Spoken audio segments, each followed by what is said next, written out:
صاحب سے مونږ به اول په غټو ښاریو کې لیدو، په اسلام آباد کې، په لاهور کې ډېر زیات خیراتیان به په دې سیګنلز باندې به ولاړو. خو اوس مونږ هغه کلچر په سوات کې وینو، سپیشلي د دې کم فلای اوور چې دی د دې کانجو بایپاس او کم زموږ ټورسټ ایریاز چې دي هلته چې کوم ځای مرش جوړېږي نو دغه خیراتیان ورسره وي. خو ماته نه لګېږي چې دا لوکل دي.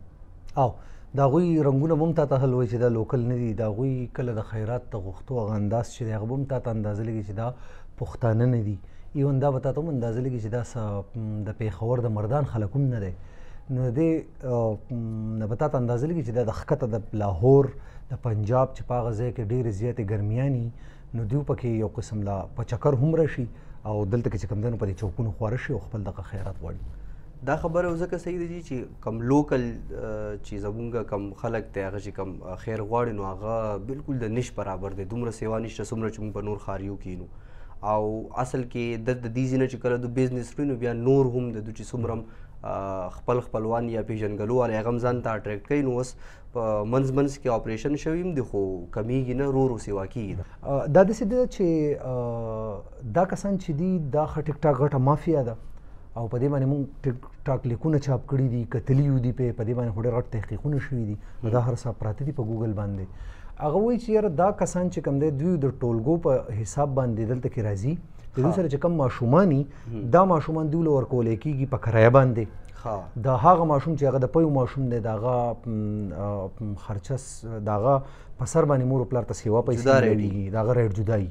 بیا دا چې کوم دی داسې 15 کالو ماشوم شو د هغه ریټ جدا دی. بیا دی چې د 10 سالو ته رسېده ریټ جدا دی. بیا ایون تا ته لاندې به په پنجاب په دغه ځایونو کې چې کوم دی داسې زنانه هم میلاویږي چې هغه ته د هغوی د کوره راوستی شه به تا له خیرات غواړي یا بس تا سره دلته کېږي. ماسخوتن چې دوی یو ځای ته راغونډ شي په یو ځای کې دوی دا ټولې پیسې راغونډې کړي او هغه مشر ته حواله کېږي.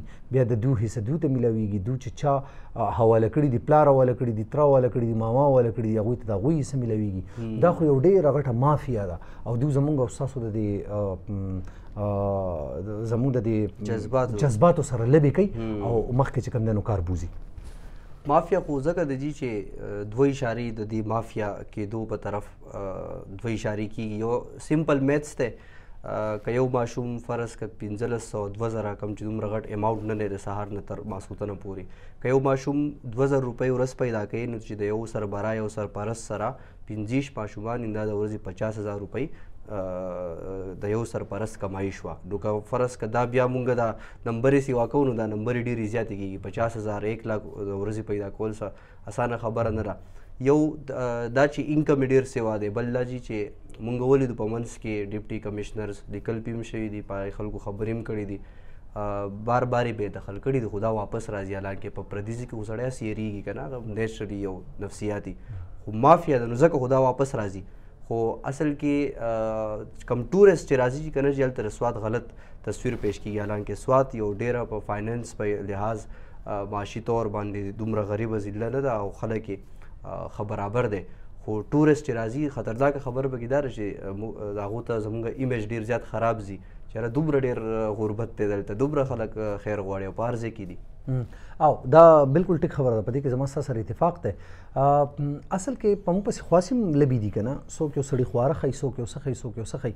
خو دا پوینټ پکې ډېر زیات بد دی. تا به لیدلي هغه خاص کر د دې 1500-1400 کالو دا کمې جنکۍ چې دي هغوی دا مخونه دقسې کولاو کړي. حالانکې رنګونه یې ډېر زیات تور هم وي خو هغه چې یو ګاډي ته ودرېږي او لاس ورته ونیسي یا ورته د خپله جولۍ نیسي نو ستا خبره دا سیاح چې د لاندې نه راغلی دی، دا سیلګری چې د لاندې نه راغلی دی، هلته څه پته وي چې دا د دې ځای لوکل خلک دی که د بل ځای. نو حقیقت ته دا خو زموږ ډېر زیات بدنامي ده په دې کې. حالانکې په دې باندې د هر وخت د خپل د پولیسو دا کم مشران چې دي یا انتظامیه چې زموږ کومه ده هغو ته ګاډي هم ډک کړي، دا واپس هم ولیږي. خو ستا خبره چې مافیا ده او هغه د هغې سره خوسه کېږي نه. خو داسې موږ ته په یو ملګري یو لیک راکړی و، ما ته لږ لږ یادېږي د 2017 یا 18 لیک دی. په هغې کې هغه ویلي چې په دې کې خو سره ټیک ټاک چې کوم دی اکثر دا خلک چې واپس راځي نو بیا دلته کې د انتظامیې کې دننه یا په دې پولیسو کې دننه څه خلک دي چې د هغوی سره دوی بیا خپله نوړۍ نیموي. نو دغه ځای کې ورته ویلاره میلاو شي او دوی بیا واپس چې کوم دی راشي په خپلو چوکونو. بل د دوی کمال دا دی چې کم لیک چې په دې باندې یو لیک ته فیاض ظفر هم چاپ شوی هغه ویلو چې وروره دا چوکونه دوی ځانله تقسیم کړي. لکه د ګرین چوک خیراتي به په نشاط چوک کې کار نه ساتي، د نشاط نشاط چوک خیراتي به د پیپل چوک سره خپل زونز دي. یس دا خپل زونز دي. مونږ چې څنګه د صافیانو خپل بیټس دي دا شان د دوی د خیرات خپل بیټس دی. په هغه بیټ کې چې کوم دی بل لازم نو دوی په دیو بل سره ایون ګرمیږي قاریږي چې ستا زما په بیټ کې ستا زما په ځای کې څه کار دی نو دې لبو ته پکې کتل غواړي او زما په خیال چې حل خو به ډېر ښه ووی خو که فرض که په دې کې مونږ هم لږ ملګري تاسو په خپل فیسبوک پاڼه باندې زه دا کتونکي دا ټول وګوري چې یاره دا کم کس چې خیر غواړي د ژبه زما په شان ده او ښه حل خو ته یې پیش کړه چې دې ښه حل څه کیدی شي. صاحب صاحب انتظامی یو خو انتظامیه دې کار دپاره ذموار ده که نه خو تاسو چې پای کې هم څه خلک دی چې هغې نه پرېږدي نو بیا ښه حال دا دی چې عوام ستاسو خبره چې موږ یو بل سره ډېر زیات کنیکټډ یو زموږ ججمنټ چې دی دومره هم کمزوری نه شي کېدی پته لګي چې یو سړی د کم ځای دی او د کم ځای نه دی چې د عوام د اینډ نه د دوی له طرفه ډسکریج شي او دا انکم یې کم شي نو زه هم په خپله به یو سټیج داسې راشي هغو به لاړ شي خو دا داسې نه چې بس سبا نه عوام ډسکریجمنټ د هغو شروع کړي دا یو پراپر مهم پکار دی آګاهي او بار بار خلکو ته را وینا پکار دی چې دا یو غلط کار دی او د دې حوصله افزایي نه ده پکار.